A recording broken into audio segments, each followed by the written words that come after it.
Well, if you say that the police statement is somewhat, not incredible, as it were, how do you there are definitely questions as to, one, the believability of that statement, and then two, the fairness of state security agencies in dealing with this group, whether or not they will be fair. It raises major questions, don't you think? Yes, there are major questions, and these questions are actually equally proportioned to both sides. If members of the Islamic movement of Nigeria are claiming XYZ much people have been killed, are we sure there is anywhere in this country today where their membership is codified and we can begin to claim XYZ is a member? If we claim on the other side, law enforcement, that they were carrying bows and arrows and machetes on 2016 Earth, does the police have footages of this? Were any bows and arrows seized? So you can begin to see that both sides are equally fraught with inconsistencies. And so how best do we manage these things? We manage these things first and foremost from law enforcement side by entering the subject and understanding his nuances, his habits, his behaviors. If you have a forecast of events of everything he does, so you can stay a thought a step and a mind ahead of him. And from the end of the Islamic movement of Nigeria, the Shiites, you must begin to launder your image. I want to see Shiite movement, Islamic movement of Nigeria call a symposium the same way they call the press to come and see dead bodies. I want to see them call a symposium to come and monitor the things they do that are socially friendly. The only time we get to see them in the news is when they are about to fight, they are fighting, or they finish fighting. Both sides have work to do. They say the police is after them. The police is after them. Fine. If the police is after you, then take it to the doorsteps of the police. Does the IMN have a security advisor? Could you go to the police and say, hey, for XYZ days, we want to trek from here to the North Pole. How can you support it? How can you make sure we do it safely? Let's also... we're trying to get from the gentleman who is a member of IMN to tell us what they are thinking of democracy, because he said, he used the word, quote, a nation that claims to be democratic in nature. So that's a question mark on their belief system, on the kind of government we practice. And I asked if he had any kind of permit from the police, which he said, well, they don't need such permit. They only needed such if they thought that there was going to be some kind of altercation between them and another group. You have been studying them since the 70s, and you have also known that they have always been there, and the Arba'in is one of the famous works they've always had, and Nigerians have always complained year in, year out of the kind of hardship they go through when they troop out en masse onto the streets during the Arba'in festival. What is this thing that we don't understand about the Shia movement? That is why we had to put those two pictures.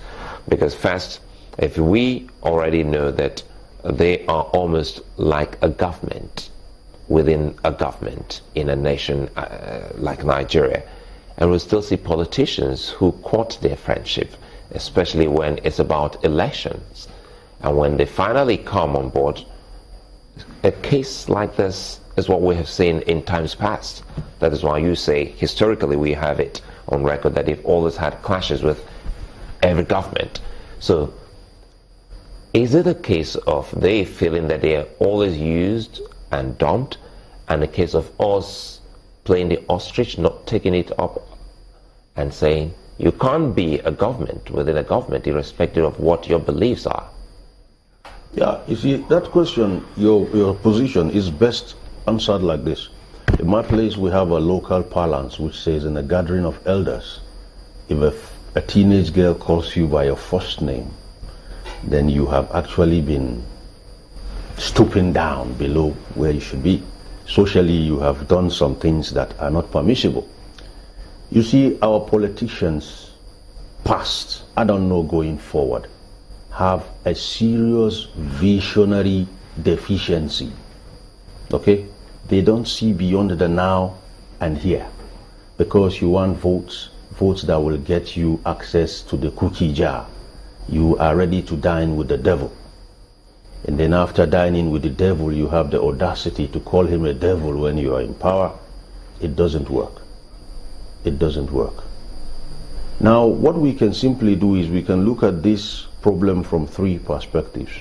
From the politician's perspective, from the Islamic movement of Nigeria perspective, and from the law enforcement perspective. Okay? Law enforcement presence for a protest march is not necessarily tied to when you feel you will be attacked. Okay? On the political side, we had better in this country draw a line between politics and religion. In fact, it's blasphemy. It's an insult for any politician to want to actually bring religion and subject it, or, mix with it, dabble into it. There are two different things. Scripturally, the Christians talk about Caesar and God. In my Quran, we talk about work and worship. They're two different things. Those who actually join them together, permit me to say, are blasphemists. Okay? If we are able to do that, then you are going to be seeing a situation where religious sects will not look down on law enforcement and the country. Captain Omar, I mean, there are several aspects of this which we can't take because of time. But I know you also do know that there could be several implications of all of this if we overlook those things that seem little. I mean, we know about little foxes that spoil the vine, but what kind of steps do you think we should be taking now to ensure that we're able to manage this? Managing this is really very simple, and it's up to the three parties involved. To give you a notion of what I'm saying, will the police be open to options, resource leads, that will actually point them to the right direction in handling this kind of situations? My brothers, the Shiites, there is nothing wrong with being a member of a sect. Will you be open to options and resource leads that could probably teach you how to manage your civil law enforcement relations properly? Will they be open to a possibility of laundering their image in the minds of the Nigerian public, particularly in the north?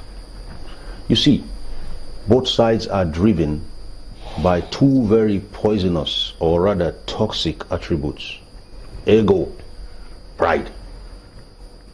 Yes, each side holds on to its own divide and won't let go, won't look up, won't listen.